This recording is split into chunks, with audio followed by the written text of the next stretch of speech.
Hello and welcome. My name is Attorney Brad Micklin. I'm a managing member of the Micklin Law Group, which is a law firm concentrated in men's and fathers' rights and divorce, family law, and custody issues, located in Nutley, New Jersey. As hopefully many of you know, I do a daily tip each day to give a little bit of advice to those going through a divorce that may not have access to the information.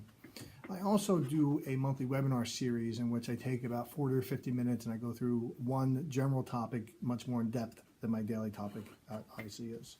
This is part of a sort of a how-to series, I call it, that I try to give a little bit of information that's sort of in between the two.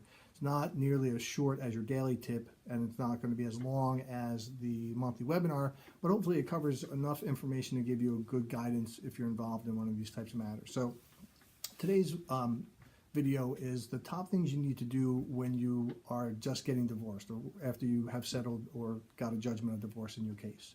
The first thing is you have to read whatever the paperwork that completed your divorce case is. Most of the time it's going to be a settlement agreement. Once in a while it's going to be a court order after a trial. It's astonishing to me how many people will come in either shortly after a divorce or even many, many years after divorce and have no idea what they're supposed to be doing or what their obligations are because they simply just never read it. They're usually complicated documents, especially if it's a settlement agreement, so it may take you a lot of time, but it's well worth the investment of time. If you don't understand it and you had a lawyer, go to your lawyer, make sure that he or she explains it to you in great depth. If you didn't have a lawyer, you might want to consult with one, maybe pay a consultation fee so that they can review and tell you what your obligations are because it's crucial that you understand it. Next, I recommend that you actually write out what your actual obligations are so that it's very clear to you and you understand what you're doing. That way you won't have to go through what may be a 20, 30-page agreement each time you need to determine what your obligation is or you have a question about it. Next, I would make a log and a follow-up for any important dates that may occur under the agreement or any kind of triggers like child emancipation or college. If you have alimony obligations or you're receiving it, you want to note when they're supposed to end. That may lead to a review of child support. It may also lead to possible contempt if your payments are stopped prematurely. Next, you want to make sure that you're in compliance with all the obligations. A lot of times there's a lot of delay between the resolution of a case and the paperwork, and you could possibly have fallen behind in some of your payments. You might have a wage execution or a probation account that's being set up and your payments may be lagging. You may need to catch up on that. Often there's insurance obligations. You want to make sure that you have the proper amount of insurance and the beneficiaries are named properly.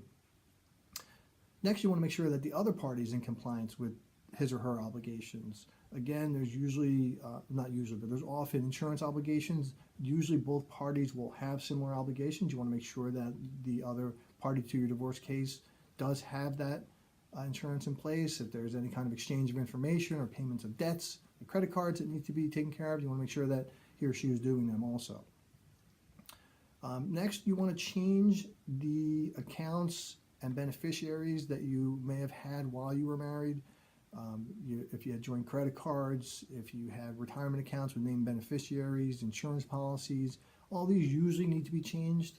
You want to make sure that you're changing them consistent with your obligations. So for instance, you may not be able to change the named beneficiary of your insurance policy because it may still be in the person that was previously named, but if it's not, you want to make sure that you have those changed and updated. And lastly, you want to draft a will. Whether you had a will or not, before you got divorced, once a divorce was filed by what's called operation of law, the will was revoked. So once your divorce began, you no longer had one. It's very important that you have a will set up. Even though you're divorced and your ex-spouse will not likely inherit any of your property under your will, you have a significant change of circumstances, you may have children, and you're what's called the intestate statute, which is the law that determines what happens to your assets if you die without a will. That law may not dispose of your property the way that you wanted to, and if you haven't considered it because you were going through a divorce and you sort of your attention and your mind was on that issue, you now need to stop and focus on where you're going to go in the future. And the most important thing is going to be making sure that your estate plan is up to date. I hope this information is helpful. As I always say in my videos, if you need more information, you could go to my website at micklinlawgroup.com. That's M-I-C-K-L-I-N, lawgroup.com, all one word.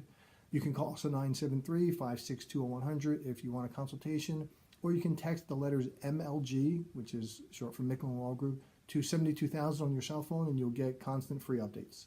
Thank you.